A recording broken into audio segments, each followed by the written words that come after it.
Telangana EdCET 2026 Telangana education common entrance టెస్ట్‌కి సంబంధించి online application ఎట్లా చేసుకోవాలి అని చెప్పి స్టెప్ బై స్టెప్ ఈ వీడియో లోపల డీటెయిల్‌గా మాట్లాడుకుందాం. So, Telangana EdCET online application process అనేది మీకు క్లియర్ కట్‌గా అర్థమవుతుంది. ఈజీగా అండ్ డీటెయిల్‌గా చెప్తా. ఇంపార్టెంట్ డేట్స్ ఏంది అని చెప్పి, అండ్ మనకి ఎగ్జామ్ ఎప్పుడు ఉంటుంది అని చెప్పి, సెంటర్స్ ఎక్కడ ఉన్నాయి అని చెప్పి, అండ్ ఏమేమి డాక్యుమెంట్స్ కావాలి ఆన్‌లైన్ అప్లికేషన్ చేసుకోవడానికి అని చెప్పి ఫస్ట్ మాట్లాడుకొని online application step by step గురించి మాట్లాడుకుందాం. సో, మీరు ఒకవేళ మన ఛానల్‌కి కొత్త విజిట్ చేసినట్టయితే పక్కా సబ్స్క్రైబ్ చేసుకోర్రి. మీ ఫ్రెండ్స్‌కి మన ఛానల్‌ని రిఫర్ చేయండి. సో, ఈ ఛానల్ లోపల headset online application step by step process ఉంది అని చెప్పి, అండ్ దాని తర్వాత ఫర్దర్‌గా అప్డేట్స్ గురించి కూడా మనం మాట్లాడుకుంటాం. సో, తెలంగాణ హెడ్సెట్ 2026 సంబంధించి ఫర్దర్‌గా ఏం అప్డేట్స్ వచ్చినా మనం మాట్లాడుకుందాం. కాబట్టి please to subscribe and share with your friends. So, మీరు ఇట్లనే సపోర్ట్ చేస్తే ఇంకా మంచి వీడియోస్ చేస్తా అని చెప్పి నేనైతే చెప్తున్నా. And when it comes to important dates, first important dates తర్వాత మనకి ఎగ్జామ్ ఎప్పుడు ఉంటుంది అని చెప్పి, ఫీ ఎంత ఉంటుంది అని చెప్పి మాట్లాడుకుందాం. And then required documents, centers, then దాని తర్వాత online application step by step process. So, important dates విషయానికి వస్తే ఆల్రెడీ నోటిఫికేషన్ అయితే రిలీజ్ అయిపోయింది. 20 ఫిబ్రవరి 2026 రోజు ఆల్రెడీ నోటిఫికేషన్ అయితే రిలీజ్ అయిపోయింది. 20 ఫిబ్రవరి 2026 రోజు తెలంగాణ ఎడ్సెట్ 2026 సంబంధించి. సో, ఆన్‌లైన్ రిజిస్ట్రేషన్స్ అనేది 23 ఫిబ్రవరి 2026 నుండి స్టార్ట్ అయిపోయినాయి. ఆల్రెడీ మనకు ఆన్‌లైన్ రిజిస్ట్రేషన్స్ అయితే స్టార్ట్ అయిపోయినాయి. 23 ఫిబ్రవరి 2026 నుండి ఆన్‌లైన్ లోపల అప్లికేషన్ చేసుకోవడానికి ₹750 ఫర్ ఓసీ ఆర్ బీసీ. ఓకేనా. ఓసీ, బీసీ, ఈడబ్ల్యూఎస్‌కి ₹750 ₹750 ఉంటది.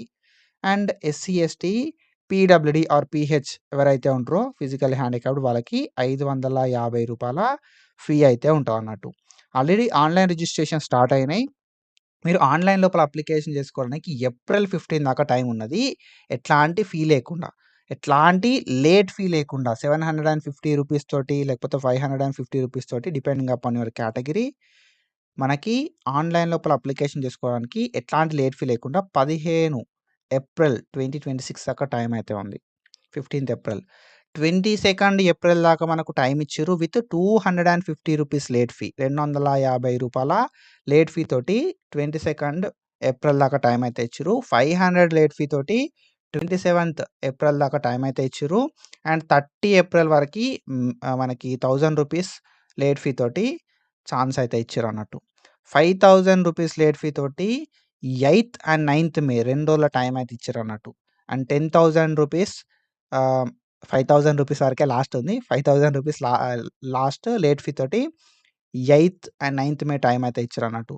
ఒకవేళ మీ అప్లికేషన్‌లో ఏమైనా మిస్టేక్ ఉంటే మనకి 2nd మే రోజు మనకి కరెక్షన్ విండో అయితే ఓపెన్ అయితది. ఆల్రెడీ అప్లికేషన్స్ ఎవరైతే సబ్మిట్ చేస్తారో వాళ్ళు ఎడిట్ చేసుకోవడానికి ఛాన్స్ అయితే ఉంటదన్నట్టు. అండ్ మనకి హాల్ టికెట్స్ అనేది 9th మే రోజు అవైలబుల్ ఉంటాయి. అండ్ మనకి ఎగ్జామ్ అనేది 12th మే. ఓకేనా. ఎగ్జామినేషన్ అనేది 12th మే రోజు కండక్ట్ చేస్తారు 2 సెషన్స్ లోపల. ఓకేనా. 12th మే రోజు మనకు ఎగ్జామ్స్ అయితే కండక్ట్ చేయడం అయితే జరుగుతది. 2 సెషన్‌లల్ల మనకి 12th మే రోజు మార్నింగ్ సెషన్ ఒకటుంటది. ఆఫ్టర్‌నూన్ సెషన్ ఒకటైతే ఉంటదన్నట్టు. ఓకేనా. So, first session, second session అంటాం ఫ్రమ్ 10 ఏఎం టు ఓకేనా. పొద్దున 10 గంటల నుండి 12 గంటల వరకు సెషన్ అయితే ఉంటది. అండ్ మధ్యాహ్నం 2 గంటలకెళ్ళి 4 గంటల వరకి సెషన్ అయితే ఉంటదన్నట్టు. ఓకేనా. సో, మనకి ఎగ్జామ్ అయిపోయిన తర్వాతనే మనకి 15th మే 2026 రోజు ప్రిలిమినరీ కీ అనేది రిలీజ్ అయితదన్నట్టు. ఓకేనా. ప్రిలిమినరీ కీ అనేది రిలీజ్ అయితది 15th మే 2026 రోజు. ఓకేనా. సో, అబ్జెక్షన్స్ పెట్టి మనం ప్రిలిమినరీ కీని మళ్ళొకసారి చెక్ చేపించుకోవడానికి ఛాన్స్ అయితే ఉంటదన్నట్టు ఆన్ 17th మే 2026 రోజు. ఓకేనా. సో, ఏదైనా అబ్జెక్షన్ ఉంటే మనం ₹500 అనేది పే చేయాల్సి ఉంటదన్నట్టు. ఒకవేళ అబ్జెక్షన్ అనేది వాలిడ్ అయితే మాత్రమే కన్సిడరేషన్‌కైతే తీసుకుంటూ దాని తర్వాత మన అమౌంట్ అనేది రిఫండ్ కూడా చేయడం అయితే జరుగుతదన్నట్టు. ఓకేనా. సో, ఫైనల్ కీ అనేది 30 మే 2026 రోజు రిలీజ్ చేయడం అయితే జరుగుతది. ఓకేనా. సో, ఇది ఇంపార్టెంట్ డేట్స్‌కి సంబంధించి అండ్ మనం ఆల్రెడీ మాట్లాడుకున్నాం. ఇదొక ఆన్‌లైన్ అప్లికేషన్ ప్రాసెస్ అని చెప్పి. ఆన్‌లైన్‌లో మాత్రమే ఆన్‌లైన్ అప్లికేషన్ ప్రాసెస్ చేసుకోవాల్సి ఉంటదన్నట్టు. ఓకేనా. సో, ఆన్‌లైన్‌లో మాత్రమే చేసుకోవాలి. ఆఫ్‌లైన్ లోపల మనం ఇది అప్లికేషన్ ప్రాసెస్ చేసుకోవడానికి ఛాన్స్ అయితే లేదు. అండ్ సో, మనకి ఎక్కడెక్కడ సెంటర్స్ పెట్టుకునే ఛాన్స్ ఉంటది అనే విషయానికొస్తే మనకు మన తెలంగాణ లోపల there are 16 centers. 16 regional centers ఉన్నాయి. అంటే 16 టెస్ట్ జోన్స్ ఉన్నాయి. ఓకేనా. 16 టెస్ట్ జోన్స్ లోపల ఒక టెస్ట్ జోన్ లోపల 5, 6 సెంటర్స్ ఉండొచ్చు, 7 సెంటర్స్ ఉండొచ్చు, ఒకటే సెంటర్ ఉండొచ్చు, 2 సెంటర్స్ ఉండొచ్చు. సో, మనం ఏం చేయాల్సి ఉంటది కదా అంటే, మనం ఆన్‌లైన్ అప్లికేషన్ చేసుకునే ముందుగే మన దగ్గర లోపల ఎక్కడ సెంటర్ ఉందని చెప్పి చూసుకోవాలి. మీది ఒకవేళ నిజామాబాద్ అయిందనుకో, నిజామాబాద్ లోపల ఆర్మూర్ లోపల ఒక సెంటర్ ఉంది. నిజామాబాద్ లోపల ఒక సెంటర్ ఉంది. ఒకవేళ మీది వరంగల్ అయిందనుకో, వరంగల్ లోపల ఒక సెంటర్ ఉంది. హన్మకొండ లోపల ఒక సెంటర్ ఉంది. హసన్‌పర్తి లోపల, నర్సంపేట లోపల సెంటర్స్ అయితే ఉన్నాయన్నట్టు. సిద్దిపేట అయినోళ్ళకి సిద్దిపేటలో ఒక సెంటర్ ఉంది. గజ్వేల్‌లో ఒక సెంటర్ ఉంది. మహబూబ్‌నగర్ వాళ్ళకి మహబూబ్‌నగర్ లోపల ఒకటే సెంటర్ ఉంది. సంగారెడ్డి వాళ్ళకి నర్సంపూర్, ఓకేనా, నర్సాపూర్, సుల్తానాపూర్, పటాన్ చెరు, రుద్రారం లోపల ఉంది. ఆదిలాబాద్ వాళ్ళకి ఆదిలాబాద్ లోపల సెంటర్ ఉంది. కరీంనగర్ వాళ్ళకి కరీంనగర్ లోపల ఉంది. హుజురాబాద్ లోపల, మంతిని లోపల, జగిత్యాల లోపల ఉంది. సో, నువ్వేం చేయాల్సి ఉంటది కదా అంటే, ఆన్‌లైన్ అప్లికేషన్ చేసుకునే ముందు, ఓకేనా, నువ్వు హైదరాబాద్‌లో ఎగ్జామ్ రాస్తావా? లేకపోతే నల్గొండలో ఎగ్జామ్ రాస్తావా? గోదావరిలో ఎగ్జామ్ రాస్తావా? ఖమ్మంలో ఎగ్జామ్ రాస్తావా? లేకపోతే భద్రాద్రి, కొత్తగూడెం లోపల ఎగ్జామ్ రాస్తావా అనేది డిసైడ్ గా. ఓకేనా? సో, ఫస్ట్ నువ్వు డిసైడ్ అయిన తర్వాతనే నెక్స్ట్ నువ్వేం చేయాల్సి ఉంటది కదా అంటే, ఈ సెంటర్స్ అనేది సెలెక్ట్ చేసుకోవాలి. ఓకేనా? ఫస్ట్ ఏం చేయాల్సి ఉంటది కదా అంటే, నువ్వు ఎగ్జామినేషన్ సెంటర్ అనేది డిసైడ్ చేసుకొని, ఆన్‌లైన్ అప్లికేషన్ చేసుకునేటప్పుడే నువ్వు సెంటర్‌ని సెలెక్ట్ చేసుకోవాల్సి ఉంటదన్నట్టు. సో, ఆఫ్టర్ మనకేందంటే హాల్ టికెట్ రిలీజ్ అయిన తర్వాత మన సెంటర్ అనేది ఎక్కడ పడ్డా అనేది మనకు తెలుస్తది. ఓకేనా? సో, ఇది టెస్ట్ సెంటర్‌కి సంబంధించి. And when comes to online application step by step process. So, మనం మాట్లాడుకుందాం. దానికంటే ముందు రిక్వైర్డ్ డాక్యుమెంట్స్ గురించి మాట్లాడుకుందాం. ఓకేనా? So, required documents. So, online application చేసుకోవడానికి ఏమేమి డాక్యుమెంట్స్ కావాలి అనేది అందరికీ డౌట్ అయితే ఉంటదన్నట్టు. సో, మనం సింపుల్‌గా మాట్లాడుకుంటే 2 డాక్యుమెంట్లు అప్‌లోడ్ చేయాల్సి ఉంటది బ్రో. ఓకేనా? అప్‌లోడ్ చేయాల్సినయి 2 ఉంటాయి. సో, ఏంటిది అంటే ఫోటో. ఓకేనా? పాస్ ఫోటో అనేది అప్‌లోడ్ చేయాల్సి ఉంటది. సిగ్నేచర్ అనేది అప్‌లోడ్ చేయాల్సి ఉంటది. ఓకేనా? పాస్ ఫోటో ఒకటి, సిగ్నేచర్ ఒకటి. ఇవి 2 మాత్రమే మనం ఆన్‌లైన్ అప్లికేషన్ చేసుకునేటప్పుడు అప్‌లోడ్ చేయాల్సి ఉంటది. ఓకేనా? సో, ఇవి పక్కాగా ఉండాలే. అండ్ మనకి నార్మల్‌గా వేరే డాక్యుమెంట్స్ ఏంది కదా అంటే ఆధార్ కార్డ్ కావాల్సి ఉంటది బ్రో. ఓకేనా? ఆధార్ కార్డ్. సో, ఎందుకు? అడ్రెస్ పర్పస్ కోసం. ఎస్ఎస్‌సి మెమో ఇవన్నీ జిరాక్స్‌లున్నా సరిపోతాయి. Just for data purpose. ఓకేనా? ఫోటోలున్నా సరిపోతాయి. జిరాక్స్‌లున్నా సరిపోతాయి. ఆధార్ కార్డ్ అనేది కావాలి. Address purpose. ఎస్ఎస్‌సి మెమో అనేది మన అప్లికేషన్ ఫార్మ్‌ని ఫిల్ చేయడానికి మన నేమ్, మన ఫాదర్ నేమ్, ఓకేనా, మదర్ నేమ్ అన్నీ కూడా ఎస్ఎస్‌సి మెమో ప్రకారమే ఉండాల్సి ఉంటదన్నట్టు. ఓకేనా? అండ్ దెన్ దాని తర్వాత మనం చూసుకుంటే రీసెంట్‌గా క్వాలిఫై అయిన examination memo or hall ticket number. ఓకేనా? సో, రీసెంట్‌గా పాస్ అయ్యి నువ్వు ఇప్పుడు ఒకవేళ డిగ్రీ పాస్ అయితున్నావు అనుకో. ఓకేనా? సో, డిగ్రీ ఆల్రెడీ పాస్ అయిపోయినావు. దాన్ని మెమో ఉండాలి. లేదు నువ్వు డిగ్రీ లాస్ట్ ఇయర్ లోపల ఉన్నావు, ఫైనల్ ఇయర్ లోపల ఉన్నావు, రాస్తున్నావు అనుకో. నువ్వు ఇప్పుడు ఏం చేయాల్సి ఉంటదంటే డిగ్రీకి సంబంధించి హాల్ టికెట్ నంబర్ అనేది ఇయ్యాల్సి ఉంటదన్నట్టు. ఓకేనా? Hall ticket number. లేదు నువ్వు బీటెక్ అయినావు అనుకో. బీటెక్‌కి సంబంధించిన final year memo or final ఇయర్‌కి సంబంధించి హాల్ టికెట్ నంబర్. ఓకేనా? సో, హాల్ టికెట్ నంబర్ అనేది కావాలి. రీసెంట్‌గా పాస్ ఔట్ అయ్యే హాల్ టికెట్ నంబర్ అనేది కావాల్సి ఉంటది. అండ్ దెన్ ఇంటర్మీడియేట్‌కి సంబంధించిన మెమో. ఓకేనా? ఇంటర్మీడియేట్ మెమో అనేది కావాల్సి ఉంటదన్నట్టు. దాని తర్వాత ఎస్ఎస్‌సి మెమో అనేది కావాల్సి ఉంటది. అండ్ దాని తర్వాత 6-12 ఓకేనా? సో, 6-2 డిగ్రీ వరకు నువ్వు ఎక్కడ చదువుకున్నావు అని చెప్పి డిస్ట్రిక్ట్ నేమ్స్ తెలిస్తే సరిపోతది. ఓకేనా? డిస్ట్రిక్ట్ నేమ్స్ తెలిస్తే సరిపోతది. నువ్వు ఏ డిస్ట్రిక్ట్‌లో చదువుకున్నావు అని చెప్పి. ఎందుకు అనంటే ఈ 6-2 వరకు నువ్వు ఎక్కడ చదువుకున్నావు అనే దాన్ని బట్టి నీ లొకాలిటీ అనేది డిసైడ్ చేయడం అయితే జరుగుతదన్నట్టు. ఓకేనా? So, these are the only details required for online application. Online application చేసుకోవడానికి ఈ డీటెయిల్స్ అనేవి సరిపోతాయి బ్రో. ఓకేనా? సో, ఎస్ఎస్‌సి మెమో, డిగ్రీకి సంబంధించిన memo or hall ticket number, intermediate memo, తర్వాత ఈ డీటెయిల్స్ అయితే సరిపోతాయి మనకి. మన 6-2 డిగ్రీ వరకి ఎక్కడ చదువుకున్నావు అనేది లొకాలిటీ అనేది నీకు తెలిస్తే సరిపోతాదన్నట్టు. ఓకేనా? లొకేషన్ తెలిస్తే ఆ డిస్ట్రిక్ట్ నేమ్స్ మనం సెలెక్ట్ చేసుకుంటే అయిపోతాదన్నట్టు. పక్కాగా మాత్రం ఇవి అప్‌లోడ్ చేయాల్సి ఉంటది. ఫోటో అండ్ సిగ్నేచర్ అనేది. ఓకేనా? సో, ఇది మన అఫీషియల్ పోర్టల్ ఎడ్సెట్. ఓకేనా? టీజీ ఎడ్సెట్ 2026 సంబంధించిన ఆన్‌లైన్ అప్లికేషన్ చేసుకోవడానికి అఫీషియల్ పోర్టల్ ఏంది కదా అంటే edcet.tgche.ac.in ఈ పోర్టల్‌కి మనం రావాల్సి ఉంటదన్నట్టు ఆన్‌లైన్ అప్లికేషన్ చేసుకోవడానికి. సో, మనకు ఒక 2, 3 స్టెప్‌లల్ల ఆన్‌లైన్ అప్లికేషన్ అయిపోతదన్నట్టు. ఓకేనా? ఆన్‌లైన్ అప్లికేషన్‌కి సంబంధించి ఫీ పేమెంట్ చేయాల్సి ఉంటది ఫస్టు. తర్వాత అప్లికేషన్ ఫార్మ్‌ని ఫిల్ చేయాల్సి ఉంటదన్నట్టు. బేసిక్ డీటెయిల్స్ ఇయ్యాలి ఫస్టు. తర్వాత ఫీ పేమెంట్ ఉంటది. తర్వాత అప్లికేషన్ ఫార్మ్‌ని ఫిల్ చేయాలి. 3 steps. Half an hour, 40 minutes, మహా అంటే 1 ఇయర్. So, 1 month. ఓకేనా? So, 1 hour. ఓకేనా? సో, ఒకవేళ నువ్వు ఆన్‌లైన్ అప్లికేషన్ చేసుకోవాలనుకుంటే మనకు half an hour, 40 minutes or 1 hour of time పడతదన్నట్టు. ఒక గంట సేపట్లో ఆన్‌లైన్ అప్లికేషన్‌ని కంప్లీట్ చేసుకోవచ్చు. ఓకేనా? సో, అన్ని డీటెయిల్స్ అనేవి మన కాడ ఉండాలి. మన కాడ ఉంటే ఈజీగా ఆన్‌లైన్ అప్లికేషన్‌ని కంప్లీట్ చేసుకోవడానికి ఛాన్స్ అయితే ఉంటదన్నట్టు.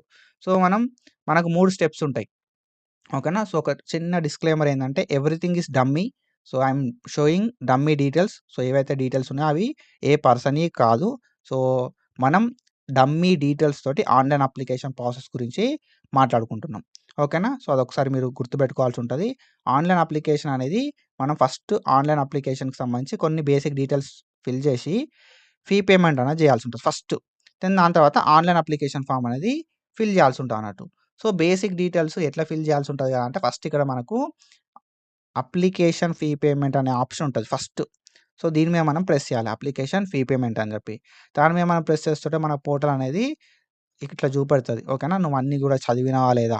ఓకేనా? ఇన్‌స్ట్రక్షన్ డీటెయిల్ నోటిఫికేషన్ చదివినవా? నీకు ఎలిజిబిలిటీ ఉందా? ఓకేనా? అవన్నీ గూడా అడుగుతాదన్నట్టు.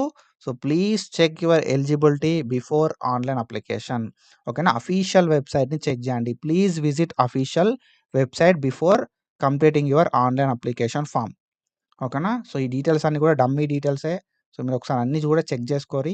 చెక్ చేసుకున్న తర్వాతనే ఆన్‌లైన్ అప్లికేషన్‌ని చేసుకోవడానికి ట్రై చేయాలి. మీకు ఎలిజిబిలిటీ ఉన్నప్పుడు మాత్రమే ఆన్‌లైన్ అప్లికేషన్‌ని చేయండి. అఫీషియల్ పోర్టల్‌ని పక్కాగా విజిట్ కాండి ఫర్ మోర్ ఇన్ఫర్మేషన్. ఓకేనా?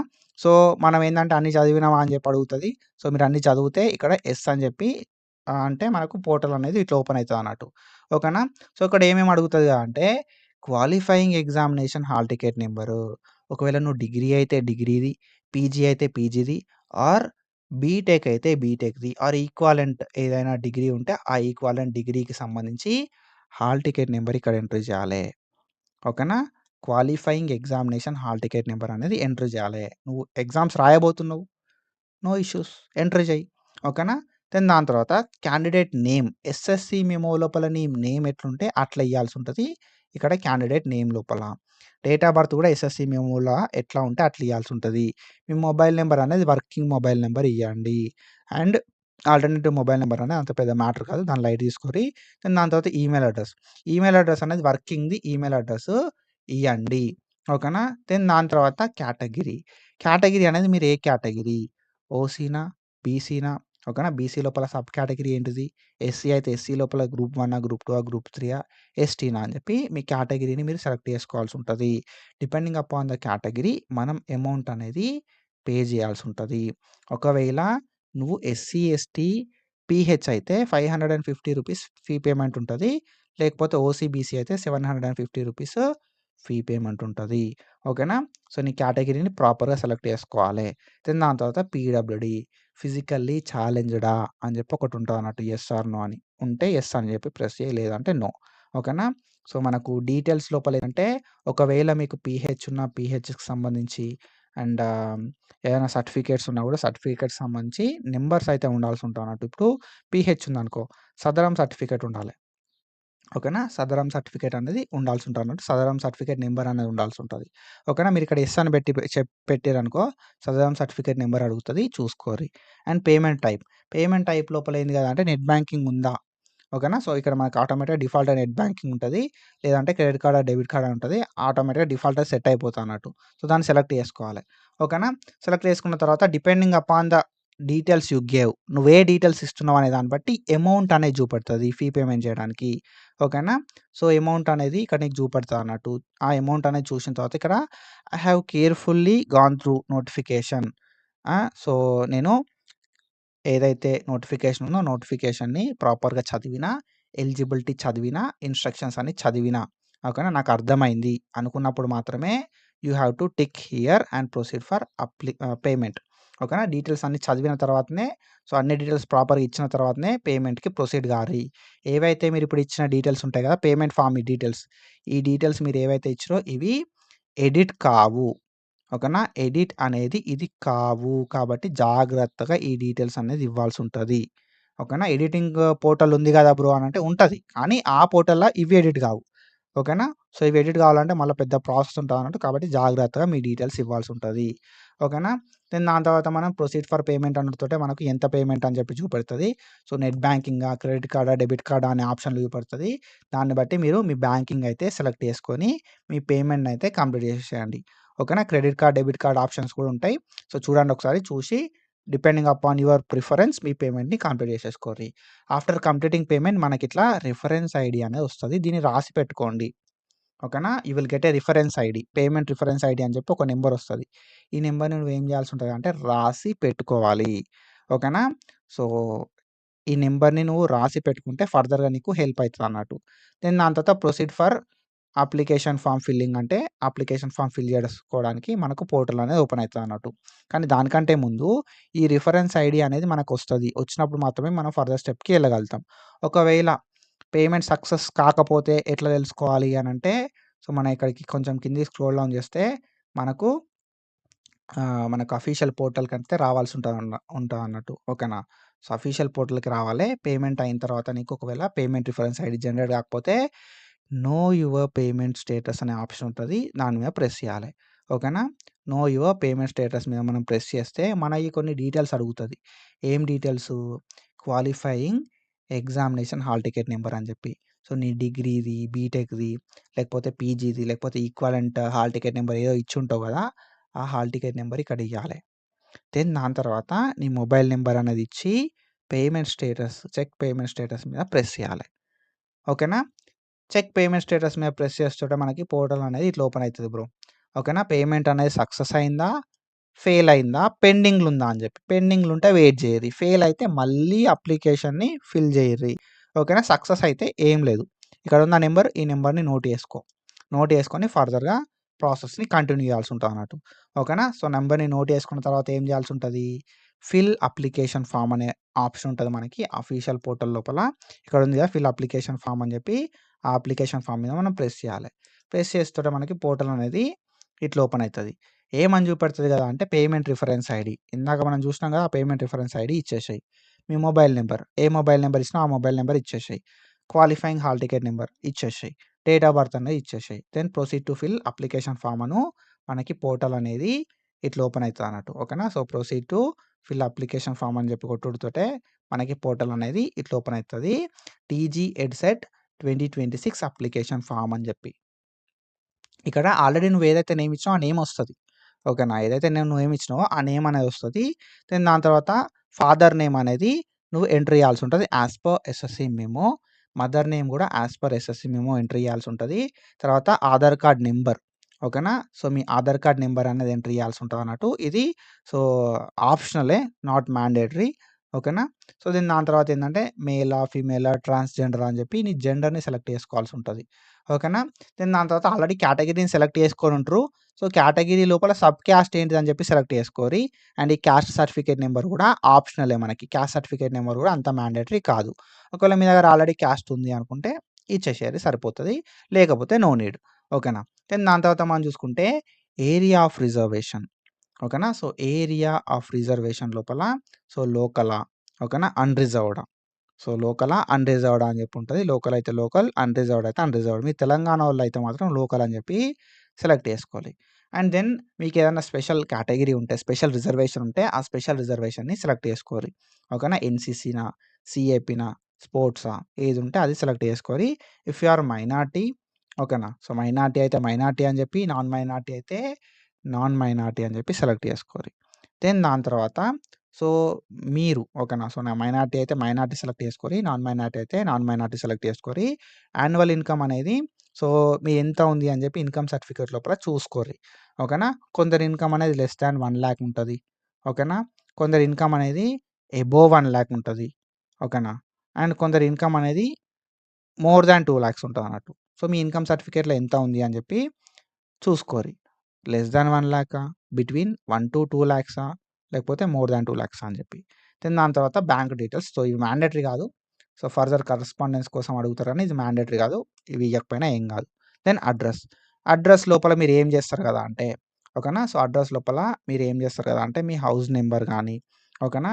దాని తర్వాత మీ విలేజ్ గాని, మీ మండల్ గాని, మీ డిస్ట్రిక్ట్ గాని, మీ స్టేట్ గాని ఇయ్యాల్సి ఉంటదన్నట్టు.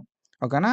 సో, అడ్రెస్ లోపల మీరు ఏం చేయాల్సి ఉంటది అంటే మీ హౌస్ నంబరు ఓకేనా. అడ్రెస్ లోపల ఆధార్ కార్డ్ లోపల ఎట్లయితే అడ్రెస్ ఉంటదో అట్లనే house number, village, mandal, district, state, pin code అయితే ఇయ్యాల్సి ఉంటదన్నట్టు. ఆల్రెడీ మీరు ఏదైతే మొబైల్ నెంబర్ ఇచ్చిర్రో ఆ మొబైల్ నెంబర్ అనేది మనకిక్కడ చూపెడతదన్నట్టు. ఓకేనా. సో మీరిచ్చిన మొబైల్ నెంబర్ అనేది ఆటోమేటిక్‌గా చూపెడతది. ఇక్కడ ఈమెయిల్ అడ్రెస్ కూడా మీరిచ్చింది చూపెడతది. ఓకేనా. సో ఇక్కడ ఉన్న mobile number and email address అనేది డమ్మీ. సో ఎందుకనంటే మన హెడ్‌సెట్ అఫీషియల్ పోర్టల్ లోపల ఏదైతే యూజర్ మాన్యువల్ ఉందో అందులోపలనే సో ఇవి ఇవ్వడం అయితే జరిగిందన్నట్టు. ఓకేనా. అండ్ అవన్నీ డమ్మీ డీటెయిల్స్. అండ్ ఇక్కడ మనం చూసుకుంటే క్వాలిఫైయింగ్ ఎగ్జామినేషన్ నువ్వు ఏది క్వాలిఫై అయినావనేది సెలెక్ట్ చేసుకోవాలి బ్రో ఇక్కడ. ఓకేనా. Already qualifying examination hall ticket number అనేది ఆటోమేటిక్‌గా వస్తది. నువ్వేం సెలెక్ట్ చేసుకోవాల్సి ఉంటదంటే ఏ ఎగ్జామ్ క్వాలిఫై అయినావనేది సెలెక్ట్ చేసుకోవాలి. బీఏనా? ఓకేనా. సో బీఏ లోపల ఓరియంటల్ లాంగ్వేజెసా? బీకామా? బీఎస్సీనా? బీఎస్సీ హోమ్ సైన్సెసా? బీబీఏనా? ఓకేనా. బీబీఎమ్మా? బీసీఏనా? బీఈ ఆర్ బీటెకా? ఎంఏ లోపల ఇంగ్లీషా? హిందీయా? సాంస్క్రిటా? తెలుగునా? ఉర్దూనా? అని చెప్పి సెలెక్ట్ చేసుకోవాల్సి ఉంటది. ఓకేనా. సో ఇక్కడ నువ్వు ఇది సెలెక్ట్ చేసుకున్న తర్వాత నీకు ఒకవేళ పీజీ డిగ్రీ ఉంటే యెస్ ఆర్ నో అనే ఆప్షన్ ఉంటది. పీజీ డిగ్రీ దగ్గర ఉంటే యెస్ అని చెప్పి పెట్టుకోరి. పీజీ డిగ్రీకి సంబంధించిన డీటెయిల్స్ కూడా అడుగుతదన్నట్టు. పీజీ క్వాలిఫైయింగ్ ఇయర్ ఏంది? ఎంత పర్సెంటైల్ అని చెప్పి అడుగుతదన్నట్టు. సో నువ్వు అది సెలెక్ట్ చేసుకోవాల్సి ఉంటది. ఓకేనా. సో దెన్ దాని తర్వాత ఏంది కదా అంటే నీ qualifying or year of passing అనేది క్వాలిఫైయింగ్ ఎగ్జామ్‌కి సంబంధించి ఇయ్యాల్సి ఉంటదన్నట్టు. ఓకేనా. సో క్వాలిఫైయింగ్ ఎగ్జామినేషన్ బీఏనా? బీకామా? అనేది సెలెక్ట్ చేసుకున్న తర్వాత నువ్వు పాస్ అయినవా? లేకపోతే అపియర్ చేస్తున్నావా? అపియరింగ్ అంటే 2026 లోపల అపియరింగ్ అనేది ఉన్నదనుకో. సో ఒకవేళ నువ్వు 2026 పెట్టుకున్నావనుకో. 2026లో పెట్టుకున్నావంటే అపియరింగ్ అన్నట్టు. ఆల్రెడీ అయిపోయిందనుకో క్వాలిఫైయింగ్ అన్నట్టు. 2025లో నీది అయిపోయిందనుకో. సపోజ్ బీఏ సెలెక్ట్ చేసుకో. ఓకేనా. సో బీఏ, బీకామ్ ముందే అయిపోతే అపియరింగ్ అంటేనేమో 2026 పెట్టుకున్నోళ్ళు ఇప్పుడే రాస్తున్నట్టుగా. కంప్లీట్ అయినోళ్ళు మీ ఇయర్‌ని సెలెక్ట్ చేసుకోరి సరిపోతది. ఓకేనా. సో దెన్ పర్సెంటేజ్ ఎంత పర్సెంటేజ్ వచ్చింది అనేది ఉంటది. సో ఎంత పర్సెంటేజ్ వచ్చిందనేది సెలెక్ట్ చేసుకోరి. దెన్ దాని తర్వాత do you have intermediate or equivalent 10+2 అంటే ఇంటర్మీడియేట్ ఎట్లా చేసి ఉంటది కాబట్టి యెస్ అని చెప్పి పెట్టుకోరి. ఓకేనా. అండ్ దెన్ దాని తర్వాత మనం చూసుకుంటే so medium of instructions at qualifying exam. So ఏ మీడియంలో పాస్ అయినావు? తెలుగునా? ఇంగ్లీషా? ఉర్దూనా? అదర్సా? అని చెప్పి సో మీ క్వాలిఫైయింగ్ ఎగ్జామినేషన్‌కి సంబంధించిన మీడియం ఆఫ్ ఇన్‌స్ట్రక్షన్స్ అనేది సెలెక్ట్ చేసుకోరి. దెన్ దాని తర్వాత ఎస్ఎస్‌సి డీటెయిల్స్. సో ఈ ఎస్ఎస్‌సి డీటెయిల్స్, ఇంటర్మీడియేట్ డీటెయిల్స్ ఏవైతే ఉన్నాయో ఇవి అంత పెద్ద మ్యాండేటరీ ఏం కాదు. So if you want to give ఇయ్యొచ్చు. ఓకేనా. సో అర్బనా? రూరలా? అని చెప్పి అడుగుతా. అంటే మీది సిటీనా? లేకపోతే విలేజా? అని చెప్పి. అర్బన్ అంటేనేమో సిటీ. రూరల్ అంటేనేమో విలేజ్. ఇక్కడ ఎస్ఎస్‌సి హాల్ టికెట్ నెంబర్ ఇచ్చేసేయరి. ఎస్ఎస్‌సికి సంబంధించిన మంత్ ఆఫ్ పాసింగ్ ఇచ్చేసేయరి. ఎస్ఎస్‌సికి సంబంధించిన ఇయర్ ఆఫ్ పాసింగ్ ఇచ్చేసేయరి. ఎస్ఎస్‌సి మెమో లోపల ఉంటది. అండ్ ఇంటర్మీడియేట్‌కి సంబంధించి కూడా డీటెయిల్స్ మనకు ఇంటర్మీడియేట్ మెమో లోపల ఉంటాయి. ఇంటర్మీడియేట్ హాల్ టికెట్ నెంబర్ కావచ్చు, మంత్ ఆఫ్ పాసింగ్ కావచ్చు, ఇయర్ ఆఫ్ పాసింగ్ కావచ్చు. అండ్ మీది రూరలా? అర్బన్ అని చెప్పి సెలెక్ట్ చేసుకోరి సరిపోతది. అండ్ దెన్ దాని తర్వాత మనం చూసుకుంటే క్లాసు. 6థ్ క్లాస్‌కెళ్ళి డిగ్రీ దాకా నువ్వు ఎక్కడ చదివినావు అనేది అడుగుతదన్నట్టు. అది మీరు సెలెక్ట్ చేసుకోరి. ప్లేస్ ఆఫ్ స్టడీ మీ డిస్ట్రిక్ట్ అనేది సెలెక్ట్ చేసుకోరి. మీది ఏ డిస్ట్రిక్టు? 6థ్ ఏ డిస్ట్రిక్ట్‌లో చదివినావు? 7థ్ ఏ డిస్ట్రిక్టు? 8థ్ ఏ డిస్ట్రిక్టు? 9థ్ ఏ డిస్ట్రిక్టు? 10థ్, inter first year, inter second year, degree. So చూసుకొని ఏం చేస్తావు కదా అంటే సెలెక్ట్ చేసుకో. దాన్ని బేస్ చేసుకొని మనకు లొకాలిటీ అయితే ఇవ్వడం అయితే జరుగుతది. ఓకేనా. దాని తర్వాత పీజీ. సో పీజీ ఒకవేళ ఉంటే ఓకేనా. సో పీజీ ఎక్కడ చదివినావు అని చెప్పి కూడా సెలెక్ట్ చేసుకోరి. ఓకేనా. సో పీజీ యెస్ అని ఇస్తే మాత్రమే పీజీ కూడా చూపెడతదన్నట్టు. అండ్ దెన్ దాని తర్వాత మనం చూసుకుంటే మీడియం ఆఫ్ టెస్ట్ అనేది ఉంటదన్నట్టు. 2 లాంగ్వేజెస్‌లలో ఉంటది. ఇంగ్లీషు, తెలుగు కావాలా? లేకపోతే ఇంగ్లీషు, ఉర్దూ కావాలా? అని చెప్పి. సో ఇంగ్లీషు, తెలుగు అయితే ఇంగ్లీష్, తెలుగు సెలెక్ట్ చేసుకో. ఇంగ్లీష్, ఉర్దూ అయితే ఇంగ్లీష్, ఉర్దూ సెలెక్ట్ చేసుకో. దెన్ దాని తర్వాత రీజనల్ టెస్ట్ ప్రిఫరెన్సెస్. సో ఇక్కడ మనం చూసినాం కదా ఇవే సెంటర్స్ చూపెడతది. ఓకేనా. సో మీరేం చేస్తారంటే మీకు దగ్గరున్నది పెట్టుకోరి. 4 ప్రిఫరెన్స్‌లు మనం చూజ్ చేసుకోవచ్చు. ఓకేనా. సో మీది వరంగల్ అయిందనుకో వరంగల్‌కి దగ్గరున్న సెంటర్స్ పెట్టుకోరి. ఓకేనా. వరంగల్‌కి దగ్గర ఏముంటాయి? వరంగల్ ఒకటుంటది. ఓకేనా. సో దాని తర్వాత మీకు దగ్గరగా ఖమ్మం ఉంటది. ఓకేనా. సో వరంగల్‌లో 4 ఏరియాలున్నాయన్నట్టు. వరంగల్ ఒకటుంటది మనకు, కరీంనగర్ ఒకటుంటది, ఖమ్మం ఒకటుంటది. సో ఈ దగ్గర దగ్గర ఏరియాలు మీరు టెస్ట్ సెంటర్‌లలాగా చూజ్ చేసుకోవడానికి ఛాన్స్ అయితే ఉంటదన్నట్టు. సో దగ్గర చూజ్ చేసుకోరి ఫస్ట్. ఓకేనా. సో ఎందుకంటే ఒక ఎగ్జామ్ కోసం చాలా లాంగ్ ట్రావెల్ చేయడం అనేది కరెక్ట్ కాదు. సో మీరున్న రెసిడెన్స్‌కి దగ్గరుండేలాగా ప్లాన్ చేసుకోరి. Then photo. So pass photo bro మంచి క్లియర్‌గా ఉండే పాస్ ఫోటో అనేది మనం అప్‌లోడ్ చేయాల్సి ఉంటది. సో 50 కేబీ కన్నా తక్కువ ఉండాలి. ఓకేనా. సో 50 కేబీ కన్నా తక్కువ ఉండాలి. సిగ్నేచర్ కూడా మనం అప్‌లోడ్ చేయాల్సి ఉంటది. 30 కేబీ కన్నా తక్కువ ఉండాలి. ఓకేనా. Less than 30 KB. And then దాని తర్వాత మనం ఏం చేయాల్సి ఉంటదంటే ఇక్కడ టిక్ కొట్టాల్సి ఉంటది. సో, అన్నీ నేను ప్రాపర్‌గా చదివిన ఇన్‌స్ట్రక్షన్స్ అని చెప్పి. సో, మీరు అన్ని ఇన్‌స్ట్రక్షన్స్ ప్రాపర్‌గా చదివి ఉంటే టిక్ పెట్టుకొని సేవ్ అనే ఒక ఆప్షన్ ఉంటది మనకు. ప్రివ్యూ ఆర్ సబ్మిట్ అనే ఒక ఆప్షన్ ఉంటదన్నట్టు. సో, సేవ్ అని కొడితే ఏందంటే నార్మల్‌గా సేవ్ అయిపోతది బ్రో. ఓకేనా. సేవ్ అనే ఆప్షన్ మీద ప్రెస్ చేస్తే ఏమైతది కదా అంటే నార్మల్‌గా మీ ఏదైతే డీటెయిల్స్ ఉన్నాయో అవన్నీ కూడా సేవ్ అయిపోతాయి.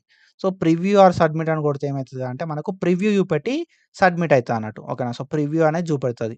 ఓకేనా. సో, ఒకవేళ మీరు అన్నీ ప్రాపర్‌గానే ఇచ్చినా అనుకుంటే సేవ్ కొట్టేసేరి. ఓకేనా. సో, సేవ్ కొట్టేసేరి. ప్రివ్యూ ఆర్ సబ్మిట్ అనేది కొట్టేసేరి. ఓకేనా. సో, మీకేమైనా డౌట్ ఉంటే ఓకేనా. If you have any doubts save కొట్టి వెయిట్ జేయండి. లేదు పక్కా ఓకే ఉంది అనుకున్నప్పుడు మాత్రం ఏం చేస్తారు కదా అంటే ప్రివ్యూ ఆర్ సబ్మిట్ మీద ప్రెస్ చేయండి. ఓకేనా. ప్రివ్యూ ఆర్ సబ్మిట్ మీద ప్రెస్ చేసి ఫర్దర్‌గా సో, మీ అప్లికేషన్‌ని ముందుకు తీసుకెళ్ళుర్రి. ఓకేనా. సో, ప్రివ్యూ ఆర్ సబ్మిట్ మీద మనం ప్రెస్ చేస్తే ఏందంటే మనం ఇచ్చిన డీటెయిల్స్ అన్నీ చూపెడతా అన్నట్టు. ఓకేనా. సో, మీరు ఏవైతే డీటెయిల్స్ ఇచ్చిర్రో ఆ డీటెయిల్స్ అన్నీ చూపెడతా అన్నట్టు. ప్రివ్యూ ఆర్ సబ్మిట్ మీద చూపెడితే లైక్ ప్రెస్ చేస్తే. ఓకేనా. సో, ప్రివ్యూ ఆర్ సబ్మిట్ ఇక్కడ ఉంది కదా! మీరు ఇక్కడ చూస్తే ప్రివ్యూ ఆర్ సబ్మిట్ అనేది ఉంది. దీని మీద మీరు ప్రెస్ చేశారనుకో మీ డీటెయిల్స్ అన్నీ చూపెడతా అన్నట్టు. డీటెయిల్స్ అన్నీ చూపెట్టి లాస్ట్‌కి modify or confirm or freeze అని ఉంటదన్నట్టు. మోడిఫై అంటే ఏందంటే నువ్వు ఇచ్చిన డీటెయిల్స్ లోపల ఏదో మిస్టేక్ ఉంది. ఎడిట్ చేసుకుంటా అనుకుంటే మోడిఫై మీద ప్రెస్ చెయ్యి. లేదు అంతా ఓకే ఉందనుకుంటే కన్ఫర్మ్ ఆర్ ఫ్రీజ్ మీద ప్రెస్ చెయ్యి. ఒకసారి నువ్వు కన్ఫర్మ్ ఆర్ ఫ్రీజ్ మీద ప్రెస్ చేస్తే మాత్రం ఓకేనా. సో, మళ్ళీ నువ్వు ఎడిట్ చేసుకోవడానికి ఛాన్స్ అయితే ఉండది. ఒకవేళ నువ్వు ఎడిట్ చేసుకుందాం అనుకుంటే మాత్రం మోడిఫై అనే ఆప్షన్ ఉంటది కదా! ఈ మోడిఫై అనే ఆప్షన్ మీద ప్రెస్ చెయ్యి. ఓకేనా. మోడిఫై అనే ఆప్షన్ మీద ఎప్పుడు ప్రెస్ చేస్తావు కదా అంటే ఏమైనా మిస్టేక్స్ ఉంటే అప్పుడు ప్రెస్ చేయాల్సి ఉంటది. Everything is correct confirm or freeze మీద ప్రెస్ చెయ్యి. సో, ఆ అప్లికేషన్ అనేది సబ్మిట్ అయిపోతాదన్నట్టు. ఓకేనా. సో, అప్లికేషన్ అనేది సబ్మిట్ అయిపోయిన తర్వాత మీకొక నంబర్ అనేది జనరేట్ అయితది. దాన్ని మనం రిజిస్ట్రేషన్ నంబర్ అంటాం. ఈ రిజిస్ట్రేషన్ నంబర్ అనేది ఇంపార్టెంట్. దీన్ని మీరు సేవ్ చేసి పెట్టుకోవాల్సి ఉంటది. ఒక స్క్రీన్‌షాట్ ఫోటో ఆర్ రాసి పెట్టుకోండి అప్లికేషన్ రిజిస్ట్రేషన్ నంబర్‌ని. ఓకేనా. సో, నంబర్ అచ్చుడుతోటే మీకిక్కడ ప్రింట్ అప్లికేషన్ అనే ఆప్షన్ ఉంటది. ప్రింట్ అప్లికేషన్ మీద కొట్టుడుతోటే మీకు అప్లికేషన్ ఫార్మ్ అనేది ఇట్లా చూపెడతాదన్నట్టు. ఓకేనా. సో, మీరు ఈ అప్లికేషన్ ఫార్మ్‌ని ఏం చేసుకోవాల్సి ఉంటదంటే డౌన్‌లోడ్ చేసుకొని ప్రింట్ ఔట్ తీసుకోవాల్సి ఉంటదన్నట్టు. ఓకేనా. సో, ఎగ్జామినేషన్ రోజు ఈ అప్లికేషన్ ఫార్మ్ అనేది మీకు హెల్ప్ అయితది. సో, మనకి అప్లికేషన్ ఫార్మ్ అనేది ఒకవేళ జనరేట్ కాకపోతే ఏం చేయాలి అనంటే సింపుల్ ఏం లేదు. అఫీషియల్ పోర్టల్‌కనేది రావాల్సి ఉంటది మనం. ఓకేనా. అఫీషియల్ పోర్టల్‌కొచ్చి మనకిక్కడ ప్రింట్ అప్లికేషన్ ఫార్మ్ అని ఉంది కదా! సో, ప్రింట్ అప్లికేషన్ ఫార్మ్ మీద ప్రెస్ చేసి మన డీటెయిల్స్ ఇచ్చి మన అప్లికేషన్ ఫార్మ్‌ని డౌన్‌లోడ్ చేసుకోవచ్చు. సో, అప్లికేషన్ ఫార్మ్‌ని మనం డౌన్‌లోడ్ చేసుకోవాలంటే మనకు రిజిస్ట్రేషన్ నంబర్ తెలవాలి కాబట్టి మనం మన రిజిస్ట్రేషన్ నంబర్‌ని తెలుసుకోవాలి ఫస్ట్. ఓకేనా. సో, మన రిజిస్ట్రేషన్ నంబర్‌ని తెలుసుకోవాలి. నో యువర్ రిజిస్ట్రేషన్ నంబర్ అంటది. నో యువర్ రిజిస్ట్రేషన్ నంబర్ అంటే మన రిజిస్ట్రేషన్ నంబర్‌ని ఫస్ట్ తెలుసుకొని దెన్ దాని తర్వాత మనం మన అప్లికేషన్ ఫార్మ్‌ని డౌన్‌లోడ్ చేసుకోవడానికి ఛాన్స్ అయితే ఉంటదన్నట్టు. ఓకేనా. సో, పేమెంట్ రిఫరెన్స్ ఐడీ ఇచ్చి క్వాలిఫయింగ్ ఎగ్జామినేషన్‌కి సంబంధించిన హాల్ టికెట్ నంబర్ ఇచ్చి, మొబైల్ నంబర్ ఇచ్చి, డేట్ ఆఫ్ బర్త్ ఇచ్చి, మనం మన అప్లికేషన్ డీటెయిల్స్‌ని తెలుసుకోవడానికి ఛాన్స్ అయితే ఉంటదన్నట్టు. ఓకేనా. సో, మన అప్లికేషన్ నంబర్‌ని తెలుసుకోవచ్చు. అండ్ దెన్ దాని తర్వాత మన అప్లికేషన్ ఫార్మ్‌నయితే డౌన్‌లోడ్ చేసుకోవడానికి ఛాన్స్ అయితే ఉంటది. ఓకేనా. సింపుల్లీ మీ రిజిస్ట్రేషన్ నంబర్‌ని తెలుసుకోరి. ఓకేనా. ఒకవేళ మీకు అప్లికేషన్ ఫార్మ్ అనేది జనరేట్ కాకపోతే మీ రిజిస్ట్రేషన్ నంబర్‌ని తెలుసుకొని అప్లికేషన్ ఫార్మ్‌ని డౌన్‌లోడ్ చేసుకోరి విత్ యువర్ బేసిక్ డీటెయిల్స్. ఓకేనా. సో, ఐ హోప్ మీ అందరికీ క్లియర్ కట్‌గా అర్థమైందని చెప్పి అనుకుంటున్నా. సో, ఏదైతే ఈ అప్లికేషన్ ఫార్మ్ వస్తదో ఈ అప్లికేషన్ ఫార్మ్‌ని ప్రింట్ ఔట్ తీసి పెట్టుకోరి అండ్ సేవ్ చేసి పెట్టుకోరి. సో, మనమైతే డీటెయిల్డ్‌గా ఆన్‌లైన్ అప్లికేషన్‌కి సంబంధించి వీడియో అయితే చేసుకున్నాం. తెలంగాణ ఎడ్యుకేషన్ కామన్ ఎంట్రన్స్ టెస్ట్‌కి సంబంధించి. సో, ఐ హోప్ మీ అందరికీ క్లియర్ కట్‌గా అర్థమైందని చెప్పి అనుకుంటున్నా. సో, ఇది ఇన్ఫర్మేషన్. ఇట్లాంటి ఇన్ఫర్మేషన్ అప్డేట్స్ కోసం ఫాలో అయితా ఉండుర్రి. And thank you so much. Signing of.